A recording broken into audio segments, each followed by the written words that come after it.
Hello, my loves. Hi. I know I've been talking to you about all the different ways that we brought our children into their own centeredness, to their own peace. And there are actually lots of other tools that we use that maybe someday I'll share with you. But for now, I want to talk to you about a completely different topic, which is, we're going to call it different way to love. Said that wrong. There is a different way to live. So here's the story behind that. During the first Gulf War, however many years ago, I was really upset.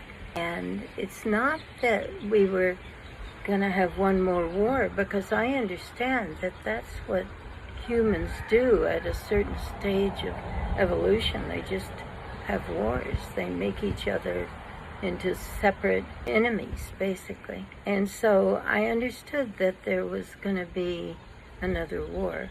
But I was very upset that I felt like our government was lying to us, not sharing the whole story. And I know I shouldn't have been that innocent, but I was. We all want to believe. We all want to trust. And so somehow I just couldn't get over being upset. So the first night that I knew they were bombing over there, I went running into my apple orchard and I just screamed out, God means love. God means whatever you want it to mean. Divinity, power. But I said, God, what can I do? And the answer came back so immediately and so clearly. Said, and it was just an inspiration, not words, but it just said, you can be living proof that there's a different way to live.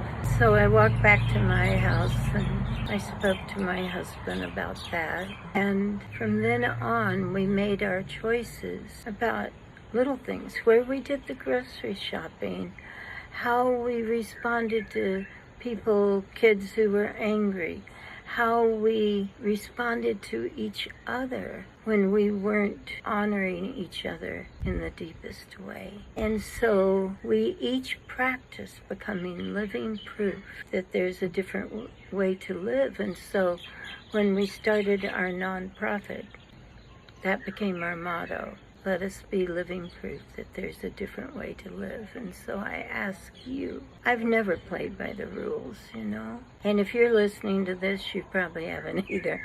But what wants to change in you? How outrageous do you want to become? How much truth can you speak? And is it worth speaking that truth if it gets you in trouble? And I'm not saying a yes or a no there. I'm asking you to look deeply into your own soul, because when I'm not speaking truth that might make a difference, then I lose my life force.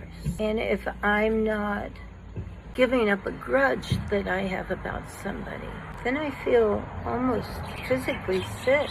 And so I'm asking you, what would need to change in your life so that you could feel wider flow, a bigger stream, a bigger flood of life force? How would you, if your kids came to you and said, okay, the world's in trouble right now, what would we have to do differently to create a different kind of world? And so how would you need to live differently to help create the next stage? Because I feel like, I don't know, I can't prove anything, but I feel like those of us who are here on earth now came here intentionally at this time in history, because maybe we had an idea of how to be living proof, be a role model. Because a lot of times people want to be kind, but they think that makes them wimpy, or they want to speak truth, but they're too afraid. So you can be a living example,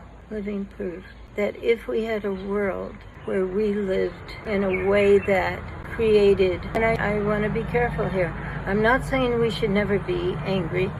I'm not saying that we shouldn't have opinions about anything. But I am saying that even if I disagree with somebody about politics or about religion, I don't need to argue with them about that. Every religion, every political view is true at some level of evolution. But why are you here now? Why did you choose to be born at this time so that you could become living proof? And what are you wanting to become living proof of? I hope you really have fun with this.